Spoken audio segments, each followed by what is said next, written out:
अतीक ने 2 नौकरों के नाम पर भी खरीदी थी संपत्तियां, खानसामे और घरेलू मुलाजिम के नाम कराई बेनामी। नमस्कार, मैं स्वागत करती हूं आपका यूपी न्यूज 24 में। आइए नजर डालते हैं आज की एक खास खबर पर।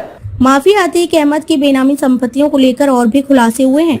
चर्चा है कि उसने अपने 2 करीबी नौकरों के नाम पर भी बेनामी संपत्तियां बनाई। इनमें एक खानसामा था जबकि दूसरा घरेलू काम करता था।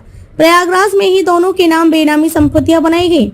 सूत्रों के मुताबिक 2012 से 2017 के बीच अतीक अहमद व अशरफ ने कई बेनामी संपत्तियां खड़ी की। यह सभी अपराध की कमाई से अर्जित की गई थी। दोनों भाई जमीन औने पौने दाम पर लेकर उसे भरोसेमंद लोगों के नाम बेनामा करा देते थे। पिछले साल इनमें से एक नौकर के नाम को लेकर चर्चा उठी थी। सूत्रों की माने तो इन्हीं में से एक की बेनामी संपत्ति 2020 में अतीक के विरोध के बावजूद कभी उसके करीबी रहे प्रॉपर्टी डीलर ने उसके नाम करा ली थी। इसमें अतीक गैंग के ही एक शूटर का वरद हस्त था।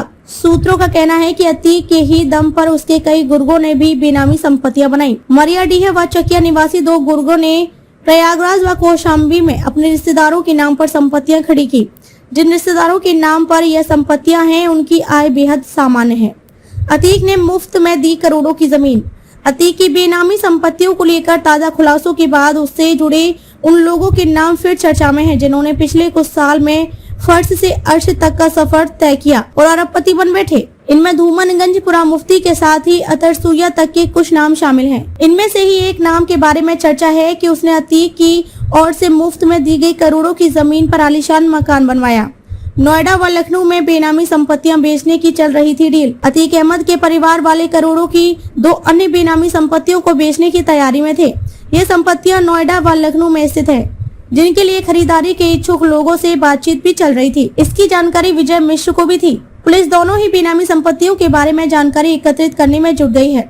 एक दिन पहले ही यह बात सामने आई थी कि विजय मिश्र 3 दिन पहले लखनऊ के जिस होटल में पकड़ा गया, उसी होटल में अतीक अशरफ की 12.5 करोड़ रुपए मूल्य की बेनामी संपत्ति बेचने की डील होने वाली थी। अब यह बात भी सामने आई है कि सिर्फ प्रयागराज के कटहुला गौसपुर स्थित इसी संपत्ति को नहीं बल्कि अतीक के परिवार वाले लखनऊ व नोएडा स्थित 2 बेनामी संपत्तियों को भी बेचने की तैयारी में थे। इनमें से एक लखनऊ के महानगर में है जबकि दूसरी संपत्ति नोएडा में स्थित फ्लैट है। इसके लिए कुछ लोगों से बातचीत चल रही थी। संपत्ति तो फाइनल हो गई थी लेकिन उसके मूल्य को लेकर सहमति बननी बाकी थी। कहा जा रहा है कि अशरफ की पत्नी रूबी उर्फ जैनब ही ये सभी डील को करने वाली थी। यह भी कहा जा रहा है कि बेनामी संपत्तियों को बेचने की बातचीत की जानकारी विजय मिश्र को भी थी। खबरों में अब तक के लिए बस इतना ही। फिर होगी मुलाकात ऐसी ही एक खास खबर के साथ। तब तक के लिए नमस्कार और बने रहिए यूपी न्यूज 24 के साथ।